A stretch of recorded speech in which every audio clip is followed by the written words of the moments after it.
Ngayong araw nga guys ay pupunta tayo sa Tinoyan Falls. At dito nga guys, napakaganda talaga ng Tinoyan Falls. Ngayon ko lang to nakita. Hindi ako makapaniwala na ganito pala kaganda tong Tinoyan Falls. Kita nyo naman sa video na kahit nasa malayuan, tanaw mo na yung napakagandang falls. First time nga lang namin dito makaligo guys. Na kahit taga Mindanao ako, first time ko lang rin nakapunta dito. Grabe. Enjoy na enjoy nga yung mga kasama ko kasi first time lang din nila makapunta dito. Kaya nga pala kami nakapunta dito dahil nakita namin to sa internet. Kaya nung nakauwi kami ng Mindanao, hindi talaga namin pinalampat na kahit wala kaming pera, palagura. Kasama ko nga pala dito yung kapatid ko at mga pamangkin ko guys at aking baby. Sa tagal-tagal ko na nga nabubuhay dito sa Mindanao ay ngayon ko lang napuntahan tong falls na to. Kaya nung pagdating namin, hindi na namin pinalampas, naligo na agad ang mga kulukoy. Tingnan nyo naman mga kulukoy, enjoy na enjoy. First time lang daw kasi nila makapunta dito, kaya go na go. At syempre, di rin tayo magpapahuli. Kita mo naman, baka dib yun. Ngaw. At yung kapatid ko na si Tata, tingnan mo naman, para na siyang bata. Dahil first time niya lang din nakapunta dito. Tita mo na, tingnan nung gumagala yung kamay.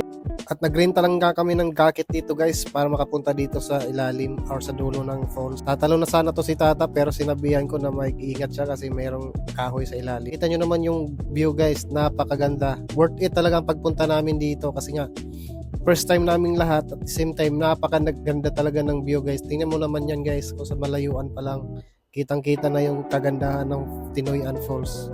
Hindi namin expect ito dahil nakikita lang namin to sa internet at the same time ngayon napuntahan na namin kaya sobrang saya talaga namin kahit sumobra man kami sa budget. Pero okay lang kasi nga enjoy na enjoy naman at napakaganda naman ang view dito guys. Hindi ko nga expect na makapunta kami dito dahil sa edad kong 29 years old at taga Mindanao ako pero ngayon lang ako nakakita dito at nakapunta. Sobrang tuwa ko guys kasi nakasama ko pa yung kapatid ko at mga pamangkin ko na naliligo dito. Kaya ngayon para na kami mga bata na tuwang-tuwa at naisip namin yung mga nakaraan namin mga araw na ganito rin kami naliligo. At syempre habang naliligo kami, nakakita kami ng rainbow. Hindi namin to expected na makakita kami ng rainbow at dito pa talaga sa nililiguan namin.